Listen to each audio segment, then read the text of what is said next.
ভিডিওটিতে ক্লিক করার জন্য আপনাদেরকে জানাই অসংখ্য অসংখ্য ধন্যবাদ। আপনারা দেখছেন আপনাদের প্রিয় ইউটিউব চ্যানেল ওয়াও 007। তো ফ্রেন্ডস, সবাই কেমন আছেন? নিশ্চয়ই খুব ভালো আছেন। ইতিমধ্যে বড় আপডেট রাজ্য সরকারি কর্মচারীদের জন্য এবং কেন্দ্রীয় সরকারি কর্মচারীদের জন্য। ভিডিওটি সম্পূর্ণ দেখবেন।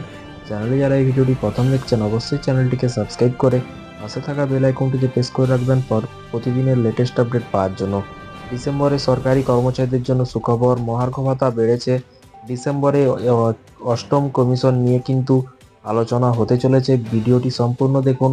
কি বলা হয়েছে বিস্তারিত আজকের এই ভিডিওটিতে আলোচনা করব। এখানে বলা হয়েছে, দেখতে পাচ্ছেন, কেন্দ্রীয় সরকার সরকারি কর্মচারীদের জন্য মহার্ঘ ভাতা 3% বৃদ্ধির ঘোষণা করেছে। আগে কেন্দ্রীয় সরকারি কর্মচারীরা 50% ডিএ পেতেন, যা এখন বেড়ে কিন্তু 53% হয়েছে। তবে নতুন বছরে কমিশন গঠনের বিষয়ে এখনো কোনো অফিসিয়াল আপডেট কিন্তু আসেনি। অষ্টম বেতন কমিশন কবে গঠিত হবে? অষ্টম বেতন কমিশন গঠিত নিয়ে আলোচনার জন্য কেন্দ্রীয় সরকার সরকারি কর্মচারীদের ইউনিয়নগুলির মধ্যে কিন্তু একটি বৈঠক হওয়ার কথা ছিল, কিন্তু এই বৈঠকটি হতে পারেনি। অনেক রিপোর্ট অনুযায়ী কিন্তু এখন এই বৈঠকে ডিসেম্বরে হওয়ার সম্ভাবনা রয়েছে, এরকমটাই কিন্তু সকলেই মনে করছে।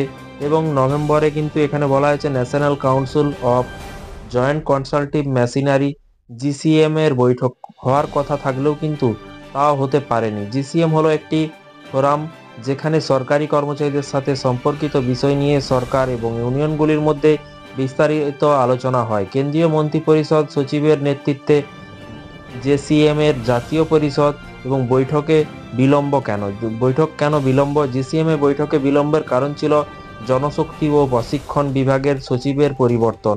এর আগে এই পদটি বিভি যোশী ছিলেন, কিন্তু সাম্প্রতিক তিনি হরিয়ানার মুখ্য সচিব হিসেবে নিযুক্ত হয়েছেন। বর্তমানে কেন্দ্রীয় অর্থ সচিব তুহিনকান্ত পান্ডে জনশক্তি এবং প্রশিক্ষণ বিভাগের অতিরিক্ত দায়িত্ব পালন করেছেন। এর কারণেই কিন্তু নভেম্বরে বৈঠক হতে পারেনি। অষ্টম বেতন কমিশন থেকে কি আশা করা যায়? কেন্দ্রীয় সরকার প্রতি 10 বছরে একটি বেতন কমিশন গঠন করে। আগে সপ্তম বেতন কমিশনে 2014 সালে ফেব্রুয়ারিতে গঠিত হয়েছিল এবং এর সুপারিশগুলি কিন্তু 1 জানুয়ারি 2016 থেকে কার্যকর হয়েছিল। এখন 10 বছর পরে কিন্তু অষ্টম বেতন কমিশন গঠন নিয়ে কিন্তু আলোচনা চলছে এবং এটি 2026 সালে জানুয়ারি থেকে কার্যকর হওয়ার সম্ভাবনা রয়েছে।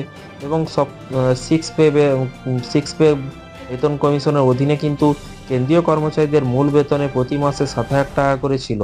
এটি সপ্তম বেতন কমিশনের অধীনে কিন্তু এখন 18,000 টাকা করে হয়েছে, এখন কিন্তু বেড়েছে।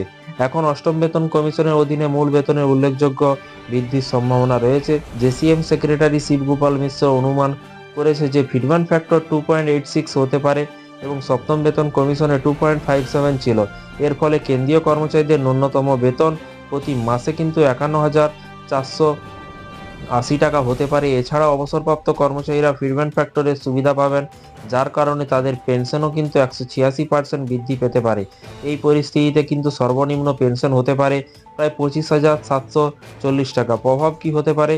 মিশ্রের অনুমান অনুসারে কিন্তু অষ্টম বেতন কমিশনের অধীনে কেন্দ্রীয় কর্মচারীদের ন্যূনতম বেতন প্রতি মাসে 18,000 টাকা থেকে 34,560 টাকা হতে পারে। এর পাশাপাশি পেনশনের উল্লেখযোগ্য বৃদ্ধি হতে পারে, যা অবসরপ্রাপ্ত কর্মচারীরা উপকৃত হবেন। যাই হোক, অষ্টম বেতন কমিশন গঠনের বিষয়ে এখনও কোনো আনুষ্ঠানিক ঘোষণা করা হয়নি, তবে রিপোর্ট অনুসারে কিন্তু ডিসেম্বরে অনুষ্ঠিত হতে পারে এবং এখানে কিন্তু সিদ্ধান্ত নিতে পারে। 2025 সালে বাজেটে কেন্দ্রীয় সরকার অষ্টম বেতন কমিশন গঠনের ঘোষণা দিতে পারে বলে কিন্তু শোনা যাচ্ছে। তো ফ্রেন্ডস, যখনই নতুন নোটিফিকেশন আসবে অবশ্যই আপনাদেরকে জানানো হবে এবং রাজ্য সরকারি কর্মচারীরা যেসব আন্দোলন ধর্মঘট পরবর্তীকালে করতে চলেছে সেই সবের আপডেট পেতে অবশ্যই চ্যানেলটিকে সাবস্ক্রাইব করে পাশে থাকা বেল আইকনটিতে প্রেস করে রাখুন পরবর্তী নতুন আপডেট পাওয়ার জন্য। ভালো থাকবেন, সুস্থ থাকবেন এবং নিজের খেয়াল রাখবেন। Thank you.